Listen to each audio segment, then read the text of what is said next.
Welcome to Mind Over Matter. I'm your host, Margaret Boyne. My guest today, you've probably heard his name or you have heard his story before. Sometime last year, his story trended on social media. It was in the newspapers. It was on all the talk shows. And University of the West Indies earned the wrath of the Jamaican people when his story became public. This was one of the headlines. Bitter medicine, aspiring doctors rejected by UWI amid space tuition dilemma. And as I read the article, I found out he had 19 subjects, all at grade one. I thought I'd love to interview this young man, not even knowing at the time that I would have this platform. So here he is, Isaac Dunkley. Hi, Isaac. Welcome to Mind Over Matter. Hi, how I are you see you doing? became a celebrity last year. Yeah, I don't really look at it like that, but in a sense, yes. You're right, because it was all for the wrong reasons, I guess. Yeah. So take us back to what happened. Give us a little of the story. Well, So you applied to UAE. okay, so last year, I applied to the University of West Indies to study the MBBS. Unfortunately, I didn't. I got rejected from the university, and it's kind of a funny story in a sense where, all right, so I got my grades, my unit 2 grades, like the day before the rejection. I got all ones, and then the next day I got the rejection letter. um but then, like, the same time, the same day, because my pastor actually called me and he said that he wanted the Beacon to interview me, but they wanted to interview me with regards to my grades. So it was really only my grades that were, and like my achievements, that was supposed to be put in the Beacon. But then, because he had asked, what was coming after, like what are you going to study, and when he realized that I was actually rejected from medicine, the story kind of shifted from like just my achievements, but to also, okay, he has all these achievements, yet still he was not able to get into the university of his choice. So that's what really sparked up the fire, I guess. And then from there, a lot of persons were just sharing, commenting, and just it kind of just went viral from there. Um, Mhm. so that's basically what had happened, and that led Okay. and opened more doors. But The cost of the tuition is about 3.4 million annually. That's it's correct? actually about 3.9, almost $4 million. Okay. Almost 4 million. Yes. So you're not from a rich family. Did this phase you in any way? It it I'd say yes, for sure, because a part of the application process is to show how exactly you're going to actually finance your tuition over the 5 years. So me, placed I tried to contact family members abroad, student loan, everything, try to put it on the application to show what I had if I were to to go into the university to study the MBBS, which wasn't, I wouldn't say it wouldn't be a lot, Hmm. because I was, at the time, I was applying to many scholarships, hoping that I would get some scholarships that would help out with my tuition. But along with the year being COVID, that Hmm. scholarship had delayed, and even if you apply to scholarships, you wouldn't even know if you were able to get the scholarships until like way after the school year starts. So that was Okay. that was a problem that I had as well. Mm-hmm. So why medicine? Because some persons would probably say, why not apply to do something that probably more manageable in terms of cost? That's very true. But honestly, from I was very young, I always said that I wanted to become a doctor, like from a very young age.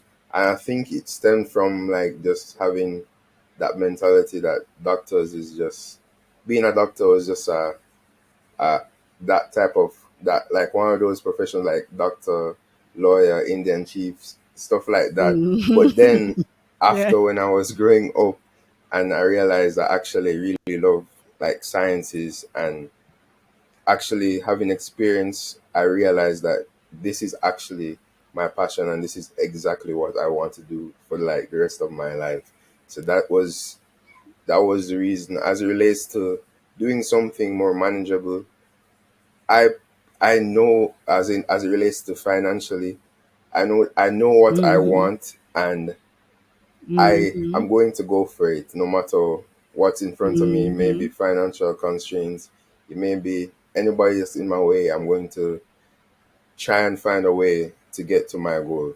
So that Mm-hmm. wasn't really something I was even thinking about doing something else if it was cheaper in a Okay. sense. Right. So why didn't you apply for a scholarship abroad? What about studying abroad? Well, honestly, I was going to apply to abroad. I was going to apply to abroad. I had a like a list of schools on my thing called Common App and a bunch of Mm-hmm. schools and stuff. And I had almost finished application process, but then in myself, I realized that I really don't want to do. I don't want to go abroad. I don't want to go to any of these schools.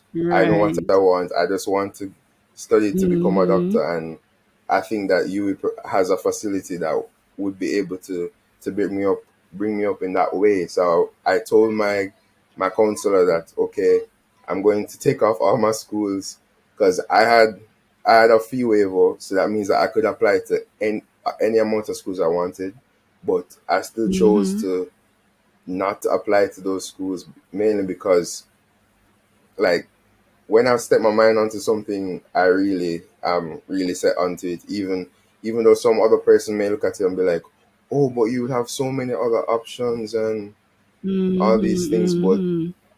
the way I look at it is that I can I can achieve what I want right here where I'm Here. right here. Right. So I really had put Mm-hmm. my faith into that, and I really that's that's why I didn't really apply to any other schools or scholarships abroad.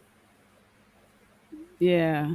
So you wanted to stay here and build Jamaica and not add to the brain drain Yes, that as that we well. usually have. So what was the reason that you gave you for the rejection? Well, in the rejection email, it seemed as if it wasn't anything as it relates to academic wise. It was more of a concern of Mm-hmm. space that they had in the Space. faculty. It Mm-hmm. seemed as if the space had already been filled by the time they Mm-hmm. probably got to my application. I'm not sure, but it seems as though that was the case. Okay. So how did you feel when you actually read that letter from Yui? Honestly, when I read that letter, I was like really devastated because I was really devastated because this is what I've been wanting to do from long time. I ensured that Mm-hmm. I had all the requirements for UE, every single thing that they wanted, and I really had put a lot of hard work in my application as well as my academics and overall. So at that point, I was actually probably at my lowest point, and I was really thinking and I was contemplating, like, is this really and truly Mm-hmm. for me? Like is this road for me, or is this like a sign telling me to do something else, or what was the case, or what's next, basically? So I was really Mm-hmm. in that type of state of mind at the time. Okay. So how did you handle it? How were you able to bounce back? Honestly, I had to just, with everything that was going on, I had to take myself out of the equation and I had to literally just leave everything to God. I had to just say, all right, this is not in my hands right now. I need to put it into God. And actually was really praying hard and just trying to just give everything unto him and just let him have his way and work and do what he was doing at the time.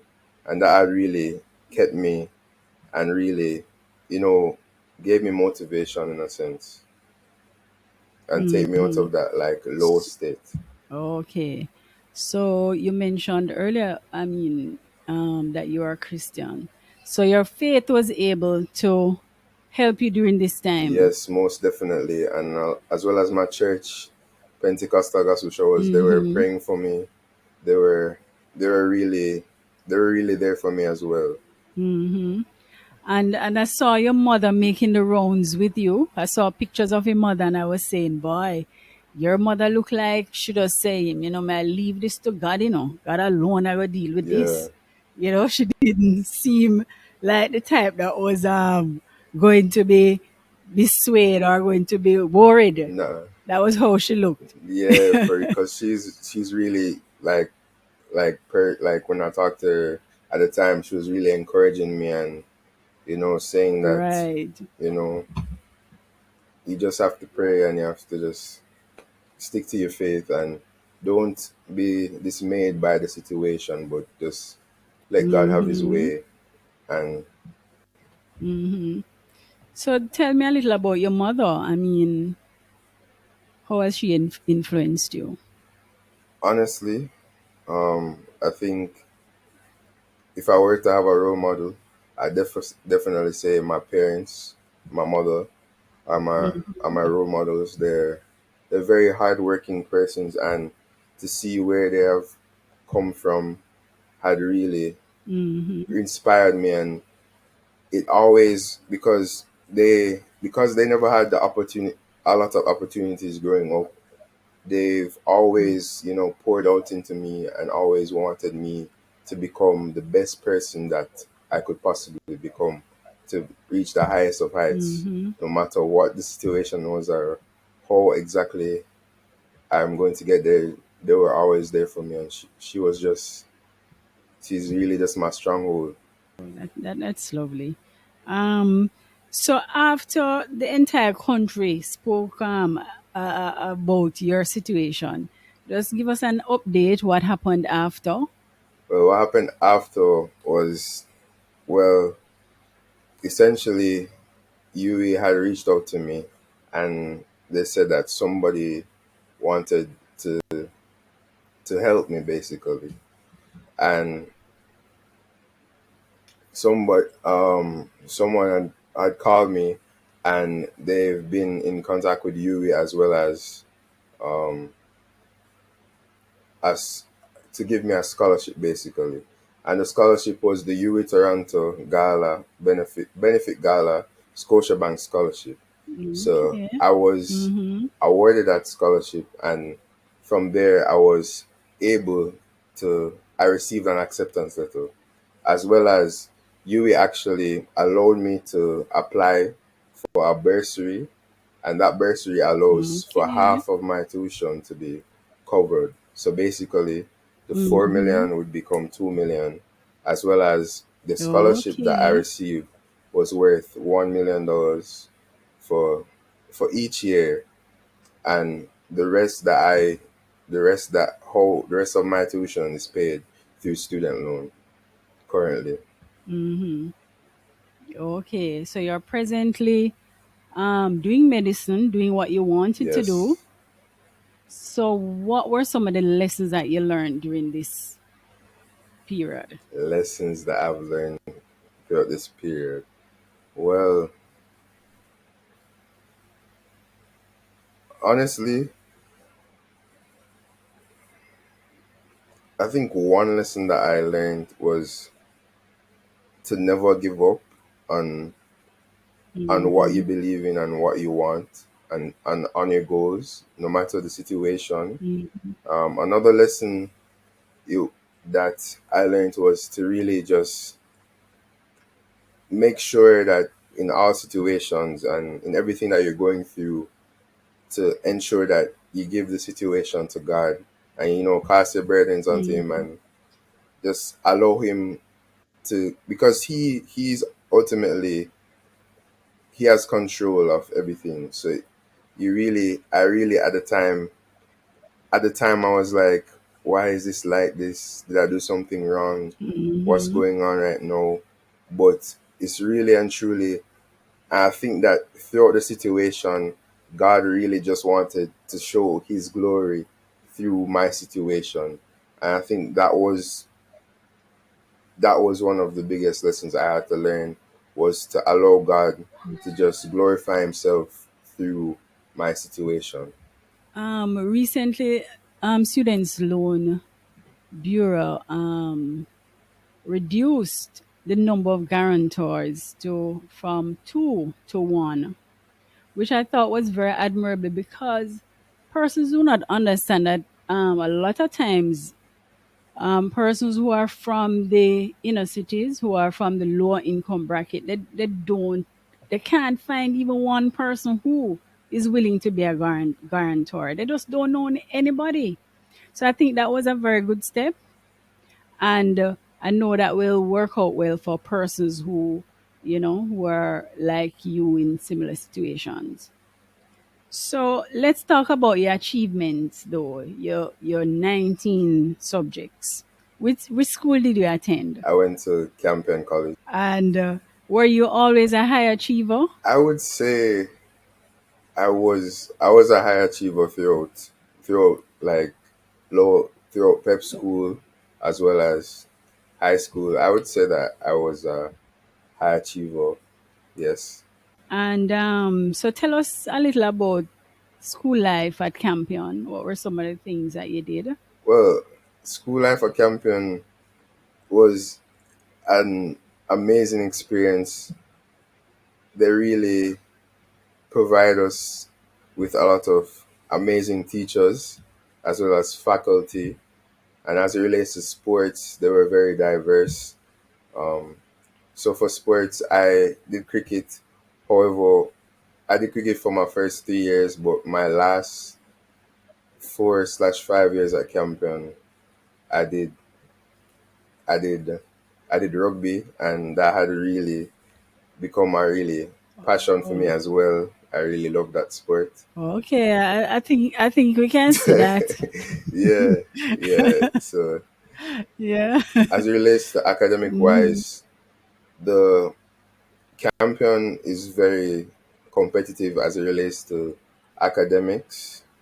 There's a lot of bright students that come to Campion, so you can imagine like that situation. But for Mhm. me, I always said that the competition is really with myself. So to just better myself, get better grades than last time. In that sense, um, but it wasn't a thing where persons were against each other, because people would help each other out. If you don't understand something, somebody would explain. It was really just a family type of thing. The environment, the culture is very rich at Campion. I can tell you that. It was just, honestly, to me, it was a great experience to go to Campion College. Honestly, I kind of miss it, to be honest.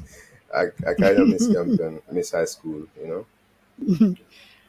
Your parents came from Rivertown City, and you're not living there now, but you have relatives there. You go to church there. Yes.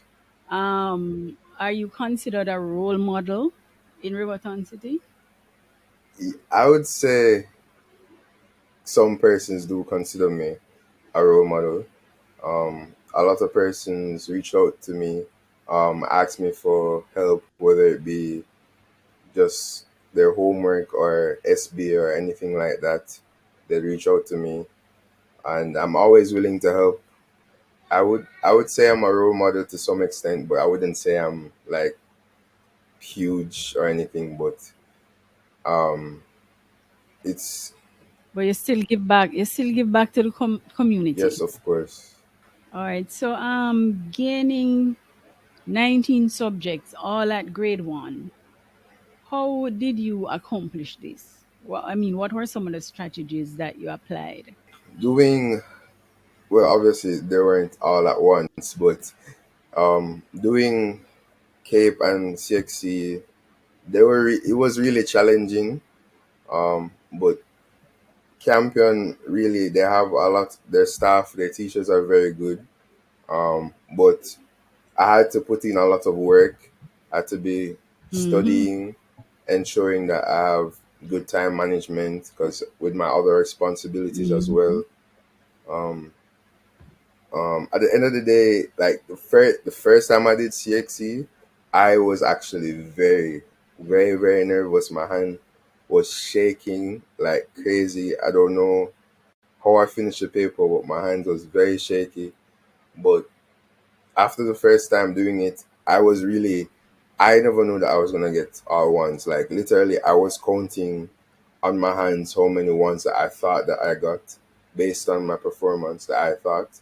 But then when I Mm-hmm. actually got the results, it was I was very surprised. But from there, I think it got easier over time. I wasn't as nervous doing the exams, and I was more prepared Mm-hmm. because I had more experience and I had yeah, I had more experience, so I felt like I was able to kind of do well. But it was a very Mm-hmm. challenging experience, nonetheless. Do you have a mantra that you live by? Do I have a mantra that I live by? Mm-hmm.